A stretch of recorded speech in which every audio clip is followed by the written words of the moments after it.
Hello everyone. स्वागत है आप सभी का हमारे इस channel Edu Hub by Ashutosh Tiwari पर। एक बार फिर से आज कुछ इंपॉर्टेंट चैप्टर के साथ आपके सामने आया हूं और वो चैप्टर जैसा कि आप स्क्रीन पर देख ही सकते हैं, वो चैप्टर है जॉन मिल्टन का एक सोनेट है ऑन हिज ब्लाइंडनेस। इसी पर चर्चा करेंगे, तो जल्दी से जुड़ जाए सेशन के साथ। और सेशन आपको पसंद आएगा तो लाइक और शेयर जरूर करिएगा। अंतिम तक सेशन के साथ बने रहिए, इस वीडियो के साथ अंतिम तक बने रहिए। वैल्यूएबल जानकारी आप तक प्रोवाइड कराई जाएगी ऑन ऑन हिज ब्लाइंडनेस के बारे में। जो लोग भी यूपीएलटी का एग्जाम दे रहे हैं उनके लिए ये सेशन बहुत ही ज्यादा वैल्यूएबल होने वाला है। सो प्लीज डोंट मिस, अंत तक वीडियो के साथ बने रहिए, बहुत अच्छी जानकारी आपको मिलेगी। और अगर आप हमारे टेलीग्राम चैनल से जुड़ना चाह रहे हैं तो ये लिंक यहाँ पेज पर प्रोवाइड कराई गई है। बाकी डिस्क्रिप्शन बॉक्स में भी आप जाएंगे तो वहां भी आपको टेलीग्राम चैनल की लिंक मिल जाएगी। जॉन मिल्टन जो कि प्यूरिटन पोइट कहे जाते हैं, प्यूरिटन पोइट कहे जाते हैं। प्यूरिटन क्यों कहे जाते हैं? क्योंकि चार्ल्स फर्स्ट के शासन काल पर आने के बाद ना, चार्ल्स फर्स्ट जब 1625 में थ्रोन पर आए, तो खैर उसके पहले भी चल रहा था, जेम्स फर्स्ट के शासन काल से ही चल रहा था। जेम्स फर्स्ट 1603 पर थ्रोन पर आए थे और 1625 तक वो थे।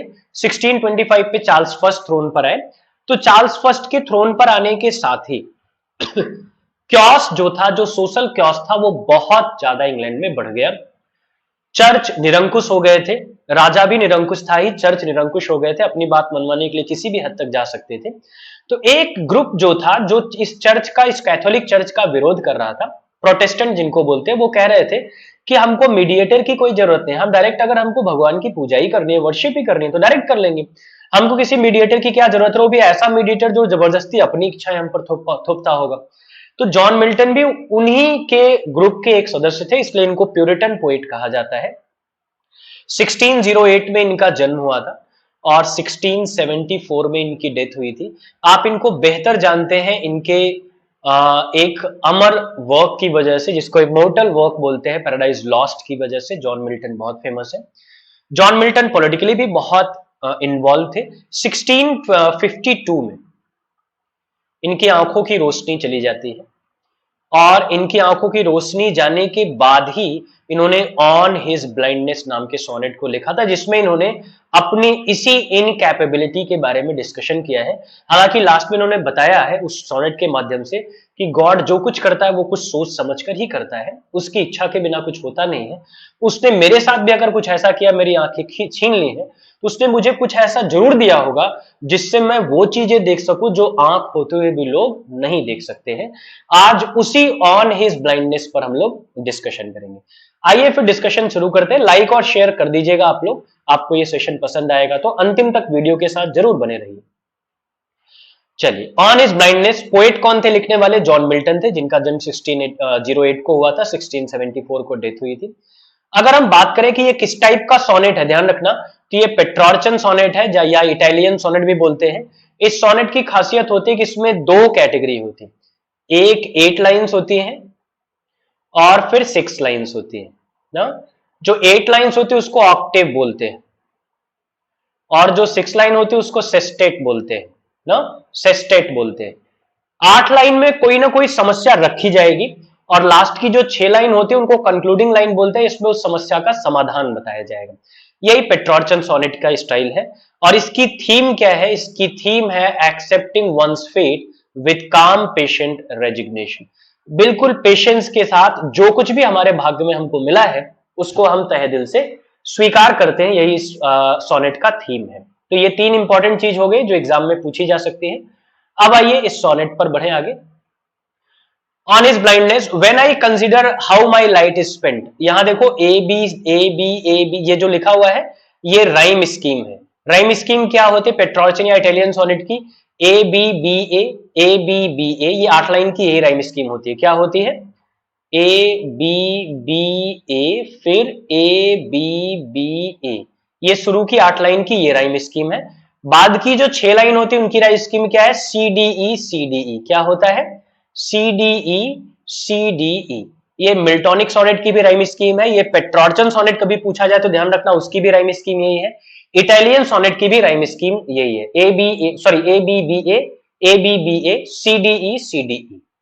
When I consider how my light is spent, जब मैं ये सोचता हूं कि मेरी आंखों की रोशनी कैसे चलेगी, आर हाफ माई डेज, मेरे उम्र के आधे पड़ाव पर ही, in the dark world and wide, इस भरे पूरे संसार में मैं अंधा हो गया हूं, and that one talent which is death to hide, और मेरा वो टैलेंट, जो मेरे अंदर टैलेंट है पोइट्री का, वो मेरे अंदर ही छिपके रह गया, लॉस्ट विथ मी यूजलेस, मेरे अंदर वो यूजलेस ही समाप्त हो जाएगा, दो माई सोल मोर बेंट, मेरी आत्मा, मेरा जो मन है वो और दुखी हो गया, to serve therewith my maker, अब मैं और ज्यादा इच्छा रखने लगा कि मैं अपने मेकर यानी गॉड की कैसे सेवा करूंगा, and present my true account least he return child, और जिस दिन वो कयामत का दिन होगा उस दिन मैं अपनी सर्विस उसको कैसे दूंगा, कैसे वो जज करेगा कि मैंने उसके लिए क्या किया, मैं तो अंधा हो गया, मैं कुछ देख ही नहीं सकता, मैं सर्विस कैसे करूंगा। परेशान नहीं होना, अभी लाइन बाय लाइन आपको बताता चलूंगा, क्योंकि इसमें ये बताना है कहां पर कौन सा फिगर ऑफ स्पीच यूज हुआ है, कहां पर उन्होंने इन्वर्जन यूज किया है, तो मैं लाइन बाय लाइन बताऊंगा, अभी तो मैं बस समरी रूप में पढ़ दे रहा हूं,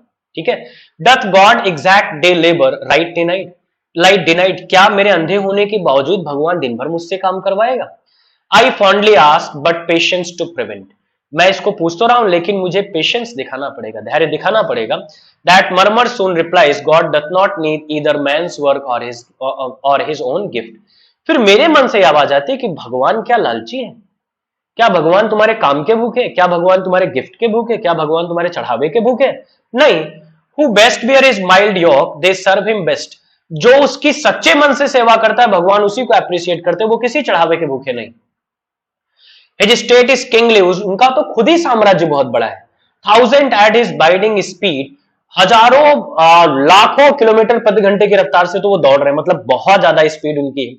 and post over land and ocean without wrist, बिना रुके वो फट से धरती पर आते, फट से वो आसमान क्रॉस कर जाते, फट से समुद्र में चलने लगते हैं। They also serve only stand and wait, और जो लोग इंतजार करते हैं भगवान की कृपा पाने की, वही असल में भगवान की सेवा करते हैं। ये सोनेट की राइम स्कीम जरूर ध्यान रखिएगा, ये कई बार पूछ लेता है कि सोनेट की राइम स्कीम क्या है, A B B A C D E C D E, ठीक है। चलिए अगर हम समराइज तरीके से सोनेट को देखें, in this sonnet the speaker meditate on the fact that he has become blind, वो थोड़ा सा चिंतित है कि वो ब्लाइंड हो गया है। मिल्टन स्वयं चूंकि ब्लाइंड है तो कहीं ना कहीं ये ऑटोबायोग्राफिकल उनकी स्वयं की भी कहानी है। He expresses his frustration at being prevented by his disability from serving God as well as he desires to, अब वो परेशान है कि वो भगवान की सेवा करना चाहता था, लेकिन चूंकि उसकी आंखों की रोशनी चली गई तो भगवान की सेवा कैसे करेगा, अब तो भगवान की सेवा कर ही नहीं सकता है। He is answered by patience, लेकिन with patience उसको स्वयं आंसर मिलता है, who tells him that God has who hurry to do his bidding and does not really need man's work, भगवान के पास खुद ही इतनी बड़ी सेना, खुद ही इतने लोग हैं जो उनके एक इशारों पर कुछ भी करने के लिए तैयार है, उनको आदमी की सेवा की जरूरत ही नहीं। Rather, what is valued is the ability to bear God's mild yoke, to tolerate whatever God asks faithfully and without complaint, बल्कि भगवान की सच्ची सेवा तो यह है कि भगवान ने जो कुछ भी आपको दे दिया, यानी जो कुछ भी आपकी किस्मत ने आपको दे दिया, उसको खुशी खुशी की ये भगवान की ही इच्छा है, आपने उसको स्वीकार कर लिया। As the famous last line sum setup, और लास्ट लाइन में बोलते हैं they also serve who only stand and wait, एक भगवान जो कुछ देते हैं उसको खुशी खुशी स्वीकार कर लेना चाहिए। एक छोटी सी कहानी इससे रिलेटेड, अपनी हमारी माइथोलॉजी में जंगल में विचरण करते समय जब सीता का अपहरण हो गया था, तो भगवान राम और लक्ष्मण जी घूमते हुए एक नदी के एक तालाब के किनारे आए, उन्होंने सोचा कि स्नान कर लिया जाए। तो जब भगवान राम ने अपना धनुष और बाण वहीं पर रखा, तो वो बाण गलती से उसी मिट्टी में दबे हुए एक मेढक को जाके लग गया। मेढक बहुत ज्यादा पूजा पाठ करने वाला था, बहुत भगवान का जाप करता था, राम राम हमेशा करता था। अब भगवान नहाकर आए, आकर देखे तो जैसे बाण उठाया तो उनको बाण पर खून लगा दिखा। तो उन्होंने सोचा कि लक्ष्मण से कहा कि कोई तो अपराध हो गया है, किसी की अनजाने में चोट किसी को पहुंच गई है। तो उन्होंने मिट्टी हटाई, देखी तो वो कराहता हुआ मेढक वहीं पर बैठा हुआ था, बहुत दर्द से परेशान था। तो भगवान ने पूछा कि तुम मेरी इतनी पूजा पाठ करते हो, तुम हर दुख में मुझे चिल्लाते हो, मुझे पुकारते हो, फिर जब तुम्हारे ऊपर इतना बड़ा दुख आया तुमने मुझे बुलाया क्यों नहीं? तो उसने कहा यही वाली कि भगवान की इच्छा क्या है, उसके अगेंस्ट में कैसे जा सकता हूं।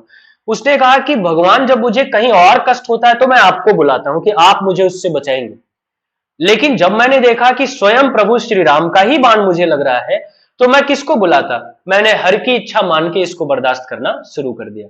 वही सेम चीज ये यहां कह रहे हैं कि भगवान जो कुछ भी हमको दे रहा है हमारी किस्मत के थ्रू, चाहे वो अच्छा हो चाहे वो बुरा हो, उसको हर की इच्छा मान के, भगवान की इच्छा मान के हमको उसको स्वीकार करना चाहिए। यही भगवान की सच्ची पूजा भी है। अब ये पोएम लिखी क्यों गई, ये सोनेट लिखा क्यों गया? On his blindness is an autobiographical sonnet in which John Milton meditates on his own loss of sight. मैंने पहले बताया कि ये एक ऑटोबायोग्राफिकल सोनेट है जिसमें जॉन मिल्टन जो है अपनी स्वयं की साइट, अपनी स्वयं की आंखों के जाने पर विलाप कर रहे हैं। It is said to be written in 1964। ऐसा कहा जाता है कि 1964 में लिखा गया था। The time in which the poet suffered complete blindness, और मैंने आपको बताया था 52 में ही कंप्लीट ब्लाइंड हो गए थे, 52 53 में। तो ये जो समय था इसमें वो कंप्लीटली ब्लाइंड थे और उसी ब्लाइंडनेस पर वो पश्चाताप कर रहे थे, विलाप कर रहे थे। The poem is considered to be sonnet, poem sonnet भी है। This sonnet is written in the Petrarchan rhyme scheme, Petrarchan rhyme scheme पर भी लिखा गया है। इटालियन पोएट फ्रांसिस्को पेट्रार्चा ने इसकी खोज की थी 14th सेंचुरी में ना। और इसकी राइम स्कीम क्या है? ABBA CDE CDE। In structure the sonnet is a typical Petrarchan sonnet. अपने स्ट्रक्चर में टिपिकल पेट्रार्चन सोनेट है, यानी जो पेट्रार्चन सोनेट की जो कैटेगरी हो सकती है, जो रूल रेगुलेशन हो सकते हैं, उसको मिल्टन कंप्लीटली फॉलो करते हैं इसमें। Nevertheless its subject matter departs from that of poem about love. Milton deals with very practical and physical problem but still contain many spiritual implications. No doubt कि इसमें जो है वो बहुत ज्यादा फिजिकल प्रॉब्लम पर बात कर रहे हैं, लेकिन वो फिजिकल प्रॉब्लम के साथ साथ कहीं ना कहीं स्पिरिचुअल इंप्लीकेशंस भी इस पोएम में दिखाते हैं। मैंने अभी आपको स्पिरिचुअलिटी से कहानी को जोड़कर दिखाया था, तो ठीक उसी के बारे में बात कर रहे हैं। अब हम जानेंगे लाइन बाय लाइन डिस्कशन, क्योंकि कई बार क्या होता है कि कुछ लाइन का मीनिंग पूछ लेता है कि इस लाइन का सही मतलब क्या होगा। जैसे पहली लाइन है, when I consider how my light is spent. तो कंसीडर मतलब कंटेम्पलेट, रिफ्लेक्ट या थिंक अबाउट, सोचना। लाइट का मतलब लैंप, लाइट का मतलब टैलेंट भी, लाइट का मतलब आई शाइट भी, लाइट का मतलब लाइफ भी। यहां पे लाइट का प्रयोग कैसे हुआ है? मेटाफर की तरह हुआ है, ध्यान रखना पहली लाइन में। और स्पेंट का मतलब यूज्ड अप, बेकार हो जाना। तो जब मैं सोचता हूं कि मेरी आंखों की रोशनी चली गई, बेकार हो गई, मेरा टैलेंट बेकार हो गया, मेरा जीवन बेकार हो गया। और हाफ माई डेज, और मतलब बिफोर, और मतलब बिफोर, पहले ही। कैसे half my days? Half was expected, मतलब जो मैं लाइफ स्पैन अपना एक्सपेक्ट करता हूं कि मैं 100 साल जीऊंगा, 50 साल में ही आंखों की रोशनी चली गई ना। Half my days in this dark world and wide. अब ध्यान से देखेंगे, वर्ल्ड नाउन है, डार्क और वाइड एडजेक्टिव है, लेकिन उन्होंने क्या किया? नाउन पहले लिख दिया, एडजेक्टिव बाद में लिख दिया। इसको बोलते हैं मिल्टॉनिक इन्वर्जन। मिल्टॉनिक इन्वर्जन क्या है? मिल्टन कई बार लिखते समय करते क्या थे? पैराडाइज लॉस्ट में इन्होंने खूब यूज किया। मिल्टॉनिक इन्वर्जन में करते क्या थे? ये हमेशा ग्रामर से खेलते थे, यानी जैसे पहले एडजेक्टिव आना चाहिए फिर नाउन आना चाहिए, ये उल्टा कर देते थे। पहले नाउन रख देते थे, एडजेक्टिव बाद में, एम्फेसाइज करने के लिए, फोर्सफुली किसी चीज को प्रेजेंट करने के लिए, जोर देकर किसी चीज को प्रेजेंट करने के लिए। तो यहां पे इन्होंने क्या किया है? वर्ल्ड एंड वाइड, देखिए नाउन पहले एडजेक्टिव बाद में, इन्वर्जन कर दिया है दूसरी लाइन में। राइम सेट करने के लिए, एक तो राइम सेट करने के लिए, दूसरा एम्फेसाइज करने के लिए अपने डिस्पेयर और लोनलीनेस को, अपने दुख और अकेलेपन को और ज्यादा अच्छे तरीके से और ज्यादा मर्मज्ञ तरीके से हमारे सामने, पैथेटिक तरीके से हमारे सामने प्रेजेंट करने के लिए। और एलिट्रेशन भी हुआ है, देखिए WW एलिट्रेशन भी हुआ है, ये भी ध्यान रखेंगे। दूसरी लाइन में क्या क्या है, आपने क्या देखा? एलिट्रेशन है, मिल्टॉनिक इन्वर्जन है ना। और पहली लाइन में क्या था? पहली लाइन में आपने देखा कि हमने मेटाफर का यूज किया है। अब आइए लाइन थर्ड में, and that one talent which is death to hide. अब देखिए, and that one talent, talent का मतलब यहां क्या समझते? Coin, poetic genius, God given faculty, यानी जो कुछ पोएटिक जीनियस मेरे पास है, जो कुछ फिजिकल मेरे पास है, क्वाइन, जो कुछ भगवान ने मुझे दिया है, वो सब मुझे लगता है कि कहीं ना कहीं गायब हो जाएगा। इज डेथ टू हाइड, यानी it is a sin to hide once talent, punishable by death. Sin जो होता है वो किसी के टैलेंट को क्या कर लेता है? ढक लेता है। अगर वो ज्यादा गलत काम करे, उसका टैलेंट ही कहीं ना कहीं गायब हो जाता है। अब इसमें एल्यूजन यूज किया उन्होंने, वंस वन टैलेंट में एल्यूजन। एल्यूजन मतलब to poet reverse the parable. जब आदमी अंधा होगा तो कोई काम नहीं कर सकता है, वो तो चुपचाप, मतलब अब तो भगवान भरोसे है, लेकिन यहां उन्होंने कहानी उल्टा कर दिया, उन्होंने अपने टैलेंट को यूज करने की इच्छा जता दी। इसी को एल्यूजन बोलते हैं, यानी हमको समझ में कुछ और आ रहा है, एक्चुअली कहा कुछ और रहा है। हमको ये समझ में आया कि ये अंधा हो गया, अब ये कुछ कर ही नहीं सकता। वो कह रहा है अरे अभी तो, अब तो मैं शुरू करूंगा, अब तो मेरा तीसरा नेत्र खुल गया, अब तो मैं और अच्छे से करूंगा ना। तो एल्यूजन क्रिएट किया इसमें मिल्टन ने। लाइन 4-5 में आप जाएंगे, लॉस्ट विद मी यूजलेस दो माई सोल मोर बेंट। अब लॉस्ट विद मी यूजलेस का मतलब reflect a tone of bitterness. यहां थोड़ा सा कड़वाहट आती है कि क्या मेरा जो टैलेंट है वो ऐसे ही खराब हो जाएगा? मतलब मैं इतना सब कुछ पढ़ के रखा हूं, इतना मुझे पता है, मैं इतना लिखना चाहता हूं, इतना बोलना चाहता हूं, क्या सब वेस्ट हो जाएगा ना? क्या मेरा टैलेंट वर्थलेस है? Though my soul more bent, soul मतलब मेरी जो इनर इच्छा है, मेरी इनर थॉट, मेरा इनर सेल्फ जो है, मोर बेंट यानी ज्यादा डिटरमाइंड है कि मैं अपने to serve therewith my maker and present, मैं अपने मेकर, अपने गॉड की कितनी सेवा करूं, मेरी सोल एकदम डिटरमाइंड है। और आप कहना है कि मैं अंधा हो गया, मैं कोई काम ना करूं ना, मैं अपना टैलेंट यूज करना चाहता हूं। साइन ऑफ रिवरेंस, यहां पर वो अपना रिवरेंस दिखा रहे हैं, रिवरेंस मतलब अपनी श्रद्धा दिखा रहे हैं गॉड के प्रति, भगवान के प्रति। लाइन 4 और 5 में। लाइन 6 में हम देखते हैं, my true account lest he returning child. My true, true मतलब ऑनेस्ट, अकाउंट रिपोर्ट और give an account of what you did with your talent. यानी मेरा जो ट्रू अकाउंट होगा, मेरी जो ऑनेस्ट, जो मेरा इवेल्युएशन होगा, लेस्ट कब? In case he returning child, judgement के, रिटर्निंग जजमेंट के दिन जब भगवान मुझे डांट रहे होंगे, पनिश कर रहे होंगे, तो मैं अपना कौन सा अकाउंट उनके सामने प्रेजेंट करूंगा? मैं कौन सा बही खाता लेके जाऊंगा कि भगवान मैंने ये अच्छा काम किया? मैं ये कह दूंगा कि मैं अंधा हो गया था इसलिए मैं चुपचाप बैठ गया, मैंने कोई कर्म नहीं किया? ना ना, ऐसा कुछ नहीं होगा। मैं तो कुछ ऐसा जरूर करूंगा कि जजमेंट के दिन, ताकि मैं उनके सामने प्रेजेंट तो कर सकूं कि मैंने ये किया, अंधे होने के बावजूद भी मैंने ये किया है।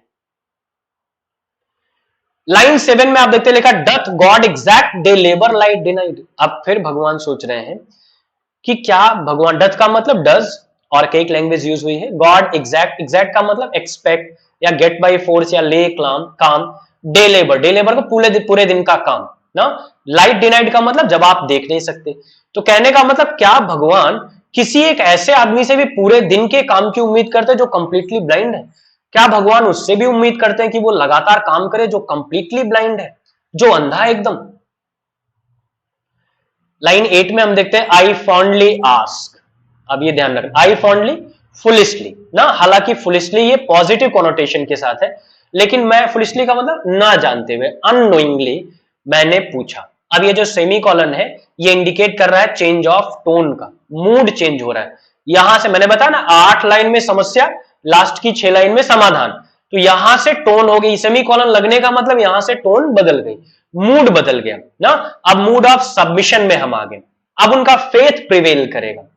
आगे लिखा ask patience to prevent, patience to prevent, यहां पेशेंस को इन्होंने पर्सोनिफाई किया है ना, पेशेंस को पर्सोनिफाई किया। तो कई बार ये क्वेश्चन भी आता है कि कौन सी लाइन में, ऑन हिज ब्लाइंडनेस की कौन सी लाइन में पेशेंस को पर्सोनिफाई किया गया है? आप याद रखेंगे कौन सी लाइन में? लाइन 8 में पेशेंस को पर्सोनिफाई किया गया है, ठीक है, ये ध्यान रखेंगे। लाइन 9 एंड 10 में आप पहुंचते हैं, complaining the word proves that his question is not explosive, that murmur soon replies. That murmur क्या कह रहा है कि जो संसार है या जो मेरा बड़बड़ाना है कि मैं यार ये प्रूफ नहीं कर पाऊंगा, संसार को कैसे प्रूफ कर पाऊंगा कि मैं टैलेंटेड था, मैं ये था, मैं वो था, मेरी तो आंखें चली गई। लेकिन जल्दी ही पेशेंस जो है उनके सभी सवालों का जवाब देता है, पेशेंस ही जवाब देता है। अब यहां पेशेंस बोल रहा है, पर्सोनिफाई किया था ना इसके पहले वाली लाइन में, पेशेंस यहां बोल रहा है। क्या बोल रहा है? God does not need either man's work or his own gift. भगवान तो सेल्फ सफिशिएंट है, उनको आपके काम की जरूरत ही नहीं है, ना आपके टैलेंट की जरूरत है, ये टैलेंट भी तो उन्हीं का दिया हुआ है। आपके इस टैलेंट को उनकी क्या जरूरत है? वो क्या करेंगे आपके इस टैलेंट का? ये पेशेंस जवाब दे रहा है, पेशेंस बोल रहा है। यहां पेशेंस को पर्सोनिफाई किया है 8वीं 9वीं और 10वीं लाइन में। लाइन 11-12 में हम देखते हैं, एस किंगली, उनका जो हिज स्टेट, एस किंगली, उनका जो स्टेट है ना वो तो स्वयं किंगली, स्टेट उनका स्वयं इतना बड़ा है। ये लाइन गॉड की मैजेस्टी को एम्फेसाइज करती है, उनके ग्रेटनेस को एम्फेसाइज करती है ना। अब यहां कॉलन लगा है, कॉलन का मतलब क्या हो गया, introduce an explanation why is God so majestic, क्योंकि यहां पे जैसे ही कॉलन लगा इसका मतलब अब वो ये एक्सप्लेन करना चाह रहे हैं कि गॉड मैजेस्टिक क्यों है, गॉड इतना ग्रेट क्यों है, गॉड इतना ग्रैंड क्यों है ना, उसके स्टेट को मैं किंगली क्यों बोल रहा हूं, अब उसको एक्सप्लेन करेंगे कॉलन लगाने का मतलब। 12 एंड 30 लाइन में बोलते हैं and post over land sorry 1000 at his binding speed and post over land and ocean without rest. Over का मतलब Alison, post travel at great speed, वो घूमते हैं यहां से वहां तेजी से ना। फिर आगे लिखा 1000, 1000 का मतलब बहुत सारे लोग, जितना आप सोच सकते हो उससे पता नहीं कितने लोग उनके ऑर्डर का वेट कर रहे हैं कि वो बोले और मैं तुरंत उसको पूरा करूं, और वो अपनी इनॉमरस स्पीड से यानी इतनी तेज स्पीड से कभी भी वो धरती पर, लैंड पर, ओशियन पर, आकाश में कहीं भी वो बिना रुके घूम सकते हैं, और आप उस गॉड को बोल रहे हैं कि उस गॉड को आपकी सेवा की जरूरत है। लास्ट लाइन में हम आते हैं तो इसमें एक एल्यूजन यूज किया गया, बिब्लिकल एल्यूजन, आप यहां मेंशन भी कर लेंगे, ये एल्यूजन एक्चुअली बिब्लिकल एल्यूजन है। इसके कॉन्टेक्स्ट में एक क्वेश्चन पूछा भी गया था, ऑन हिज ब्लाइंडनेस की कौन सी लाइन में बिब्लिकल एल्यूजन यूज किया गया है, तो वो लाइन 14 में यूज किया गया, ध्यान रखेंगे। बिब्लिकल एल्यूजन कहां यूज किया गया है, लाइन 14 में। Wait with constant loyalty and faith, कि हमको भगवान की इच्छा का इंतजार पूरी ईमानदारी से और पूरे भरोसे के साथ करना चाहिए, वो हमारे साथ सब कुछ अच्छा करेगा। आगे लिखा भी है they also serve who only stand and wait, वही लोग भगवान की सेवा करते हैं जो पेशेंटली इंतजार करते हैं उसके आदेश का, जो इंतजार करते हैं उसके कथन का। Disabled person are equally important, अब मिल्टन अपने आप को संतुष्टि दे रहे हैं कि जो डिसेबल्ड पर्सन है वो इक्वली इंपॉर्टेंट है। Each person has a place in life, इस संसार में हर आदमी का अपना स्थान है। एवरीवन हैज अ पर्पस, और हर आदमी का अपना एक पर्पस है। तो अगर मेरी आंखों की रोशनी छीन ली गई है, इसका मतलब भगवान ने मुझे किसी और पर्पस के लिए चुना है, और मुझे वेट करना चाहिए कि वो कब आदेश मेरे तक आएगा और मैं उस पर्पस को फुलफिल करूंगा। एक हैप्पी नोट के साथ इस सोनेट को वो एंड करते हैं। होप आपको ये लाइन बाय लाइन एक्सप्लेनेशन समझ में आ गया होगा, और मैंने उन पॉइंट्स को भी आपको इंडिकेट कर दिया जहां से क्वेश्चन इस सोनेट से बन सकते हैं। अब कुछ क्वेश्चंस भी मैं आपके लिए लेके आया हूं, उसको उन क्वेश्चंस का एक्सप्लेनेशन भी आप देख लें, कुछ क्वेश्चंस भी आपके लिए लाया हूं। जैसे पहला क्वेश्चन है, in what line does the biblical allusion take place, कौन सी लाइन में ऑन हिज ब्लाइंडनेस के बिब्लिकल एल्यूजन आता है। अभी जस्ट मैंने आपको बताया कि लाइन 14, इसके पहले वाले में हमने पढ़ा था, ये देखिए लाइन 14 में ही बिब्लिकल एल्यूजन यूज किया गया है, तो हमारा राइट आंसर क्या होगा, आंसर बी, लाइन 14 में बिब्लिकल एल्यूजन यूज किया जाता है। What kind of poem is this, ये जो ऑन हिज ब्लाइंडनेस है ये किस टाइप की पोएम है, ब्लैंक वर्स है, सोनेट है, क्वार्ट्रेन है या कपलेट है। तो मैंने आपको शुरू में बता दिया ये सोनेट है, 14 लाइन की पोएम है, A B B A C D E rhyme scheme है इसकी ना। चलिए नेक्स्ट आ जाइए, bear his mild yoke they serve, अब देखिए ये पूछ रहा है कि इसमें जो गैप है इसमें क्या फिल करेंगे ना। आइए लाइन देखेंगे हम लोग ताकि आपको याद हो जाए, हालांकि आंसर में हिज फिल करेंगे, लेकिन हिज फिल करने से पहले मैं चाहता हूं कि आप वो देख भी लें ताकि आपको दोबारा वो भूले ना। चलिए, when I consider how my life is spend, ere half my days a dark world wide, and what which death to hide lost me though my soul more bent, my true account lest returning child, doth God exact day labor like denied? I fondly ask, that murmurs soon replies, thus God does not need either man's work or his own gift. His state is kingly, and 1000 at his binding speed and post over land ocean without rest, and also serve who wait and what and with. जहां भी इन्होंने use किया है इन्होंने ही का प्रयोग करके ही use किया है, तो यहां क्या लिखेंगे हम, हिज का प्रयोग करेंगे। Beer his mild yoke they serve his best.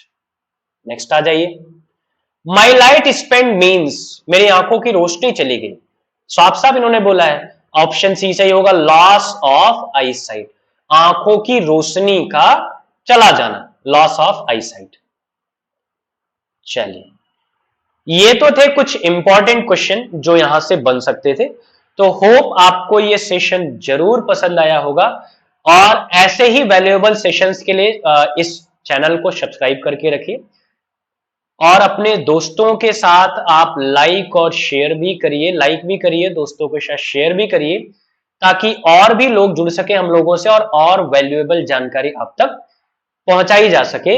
इसी उम्मीद के साथ आज का सेशन समाप्त करते हैं। मिलेंगे फिर अगले सेशन में कुछ और बेहतरीन टॉपिक के साथ। तब तक के लिए स्वस्थ रहिए, मस्त रहिए, हंसते मुस्कुराते रहिए। Thank you so much. Best of luck.